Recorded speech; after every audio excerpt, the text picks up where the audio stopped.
Assalamualaikum warahmatullahi wabarakatuh. Halo semuanya, kembali lagi di channel Jurnal Pajul. Video pembelajaran kali ini kita akan membahas materi garis dan sudut kelas 7 part 1.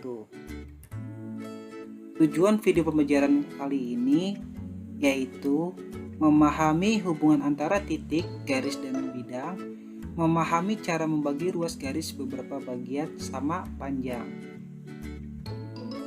Yang pertama adalah hubungan antara titik, garis, dan bidang. Hubungan antara titik dan garis dapat terjadi dalam dua kondisi. Yang pertama, titik terletak pada garis, dan yang kedua, titik terletak di luar garis. Perhatikan gambar berikut. Gambar A, ya, yang pertama, titik A berada di dalam garis atau terdapat di garis L, ya, ini garis L. Nah, gambar yang ini sebelah kanan, titik B itu di luar garis M, seperti itu ya. Jelas ya, apa itu dalam garis dan di luar garis. Kalau dalam garis berarti terdapat di dalam garis, kalau di luar garis berarti misah dari garis, seperti itu. Yang kedua, hubungan antara titik dan bidang, keadaan di atas berlaku pula untuk hubungan titik dengan bidang. Titik terletak pada bidang atau titik tersebut menjadi bagian bidang. Perhatikan, maksudnya seperti ini gambarnya. Gambar yang pertama, ya, yang ini bidang A, ini bidang ya, ini adalah bidang ya, yang abu-abu, yang biru-biru abu-abu ini adalah bidang A, alfa ya, bidang alfa. Titiknya C itu berada dalam bidang, maka disebutnya titik C bidang alfa. Nah, sedangkan gambar yang sebelah kanan di bidang beta, titik D itu di luar bidang beta atau tidak dalam bidang beta, seperti itu kayak tadi ya. Jelas ya, oke. Yang ketiga, hubungan antara garis dan bidang. Hubungan antara garis dan bidang dapat diklasifikasikan menjadi tiga, yaitu garis terletak pada bidang, 2 garis tidak pada bidang, 3 garis menembus atau memotong bidang. Perhatikan gambar ini. Yang pertama adalah garis pada bidang. Nah, garis L, ya, ini garis L, ini garis L, ya, yang paling lingkarkan. Nah, ini berada di dalam bidang alfa, gitu ya. Sedangkan yang garis L yang gambar yang ini di luar bidang alfa, seperti itu. Pokoknya kalau dalam berarti dalam, kalau di luar berarti di luar. Nah, untuk garis L yang ketiga menembus bidang alfa atau memotong ya, seperti ini, menembus bidang alfa yang bentuknya seperti dia diagonal atau garis miring. Jelas ya? Yang keempat, titik segaris, 2 titik atau lebih dikatakan segaris jika titik tersebut terletak pada garis yang sama. Maksudnya seperti ini.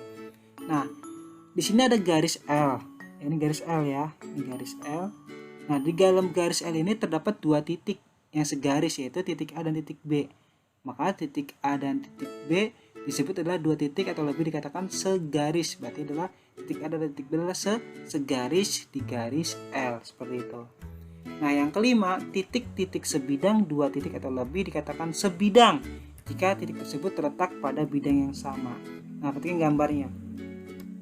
Di sini ada bidang beta ya. Terus di dalam bidang beta itu ada titik C dan titik D. Karena titik C dan titik D, ya, titik C dan titik D itu adalah di bidang beta, maka dikatakan titik C dan titik D adalah pada sebidang, seperti itu. Yang keenam, selanjutnya adalah kedudukan 2 garis. Yang pertama adalah garis sejajar. Ya, jadi ada garis ini ada macam-macam garis. Garis sejajar, garis berhimpit, garis berpotongan, dan garis tegak lurus. Maksudnya apa garis sejajar? Perhatikan gambar di dalam tabel ini. Nah, nomor 1, tabel yang pertama, kita lihat ya, garis A dan garis B itu tidak sejajar dan tidak berpotongan. Kenapa? Karena jaraknya sini 5, sini 3, kan sejajar ya, dan tidak berpotongan, maka disebut tidak berpotongan atau sejajar. Yang nomor 2 sama ya, tidak sejajar dan tidak berpotongan. Nah, yang nomor 3 seperti yang ini. Nah, ini adalah garis yang sejajar. Kenapa? Jaraknya 9 cm dan sini 9 cm, maka disebut dengan garis sejajar. Garis E dan F sejajar, seperti itu ya. Jadi paham ya, kalau garis sejajar itu garis yang bentuknya sejajar dan biasanya jaraknya sama, seperti itu. Nah, yang keempat sama ya, garis sejajar juga garis G.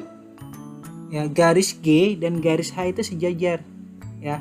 Karena sini adalah jaraknya 4, sini 4. Nah, untuk yang nomor 5 disebut garis berhimpit. Kenapa? Garis I dan garis J dikatakan berhimpit. Kenapa? Jadi gini, ada garis J ya, terus ditiban lagi sama garis I. Nah, disebut dengan garis berhimpit atau menumpuk seperti itu ya. Kalau berhimpit itu yang numpuk jadi satu seperti itu. Yang keenam juga sama, yaitu garis berhimpit K dan L berhimpit. Garis K berhimpit dengan garis L seperti itu ya. Nah, yang ketujuh garis yang berpotongan. Pokoknya kalau garis berpotongan ada garis yang bentuknya seperti X nih, tapi jaraknya sama, yaitu 2 cm 2 cm. Disebut dengan garis berpotongan. Yang nomor 8 juga sama, garis berpotongan ya. Nah, nomor 9 garis tegak lurus. Nah, garis tegak lurus biasanya bentuknya seperti ini ya, seperti huruf T. Biasanya kalau garis tegak lurus itu sudutnya pasti 90 derajat. Seperti jelas ya, apa itu garis jajar, garis berhimpit, garis berpotongan, dan garis tegak lurus.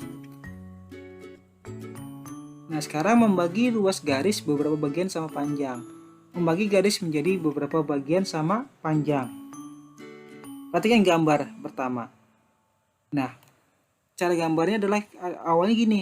Kita gambar titik A dan titik B nih, sini ya. Nah, terus kita tarik garis bantu seperti ini, gitu ya, ke M. Nah, membagi sama panjang, biar sama panjang atau sama besar, kita bagi sini jaraknya misalnya 1 cm, 1 cm, 1 cm, 1 cm, 1 cm, seperti itu ya. Ada dibagi nih, ada P, Q, R, S, M, gitu ya. Nah, cara baginya gimana? Kita tarik garis P. Nah, biasanya di sini disebut dengan P1, gitu ya. Tarik garis lagi, nah disebutnya dengan Q1. Tarik garis lagi dari R, disebutnya dengan R1. Tarik garis lagi, disebut dengan S1. Nah, dan M, tarik garis biasanya dengan M1. Nah, ada berapa bagian? Ada 5, 1, 2, 3, 4, 5. Nah, maksud sama panjang ini misalnya di sini 1 cm. Pas ini nilainya 1 cm, sini 1 cm, sini 1 cm, dan sini 1 cm jaraknya seperti itu. Jadi sama panjang, sama besar. Nah, yang kedua, membagi garis AB menjadi 2 bagian dengan perbandingan 1:3. Maksudnya seperti apa? Perhatikan gambar. Nah, ada bagian garis A dan titik B ya, garis AB. Nah, disitu ada bagian 1/3. 1 1 2 3 ya. Ini adalah satunya nih, 1 2 3-nya perbandingannya. Gimana caranya? Kita tarik garis dari P ya. Nah, ini sebutnya adalah P1 ya. Ini kita asir. Kenapa? Kan 1 ya. Bandingannya 1 nih. 1, berarti 1 doang nih. Nah, 3 ini kita munculkan. Nah, ini 3 bagian ini nih, yang kosong, yang XX ya, Bapak anggap banding 3 gitu ya. Jadi 1/3 seperti itu. Pak, kalau misalnya 2 gimana? Sama, tarik garis lagi aja, tarik garis seperti ini gitu ya. Nah, kalau misalnya 2/3 ya, 2/3, 2/3, jadi tulis garis 2, 1 2 ya, 1 2 3. Nah, yang di akhir ada 2 nih. Nah ya, ini adalah misalnya A, ini A1, ini B1. Yang di akhir adalah 2, yang kosong 3 kan, ini kosong, ini kosong, ini kosong, makanya 2/3 seperti itu ya. Nah, biasanya soal luas garis seperti ini ya. Ada garis AP, PB, AK, dan QM. Kita mencari nilai A. Berapa sih nilai A-nya? Seperti itu. Ya, kita kerjakan. Warnanya yang bagus yang mana? Oke. Nah, kita coba dulu ya. Oke. Nah, di sini digunakan perbandingan. Yang diketahui kan nilainya adalah A, panjang AP, panjang PB, panjang AQ, panjang QM-nya belum tahu kan, cari QM. Kamu menggunakan perbandingan seperti ini. Panjang AP berbanding panjang PB sama dengan panjang AQ berbanding dengan panjang QM, seperti itu. Nah, AP berapa? Yaitu 6 cm. Berbanding PB-nya berapa? 9,6 sama dengan AQ-nya adalah 5 cm berbanding A. Karena kita nyari A ya, A berapa? Kita kerjakan, kali silang 6 kali A yaitu adalah 6A sama dengan 9,6 dikali 5. 9,6 dikali 5. 6A sama dengan 9,6 kali 5 adalah berapa? Iya, 48. A sama dengan 48 dibagi 6 berapa? 8. Jadi nilai A-nya adalah panjang QM sama dengan 8 cm.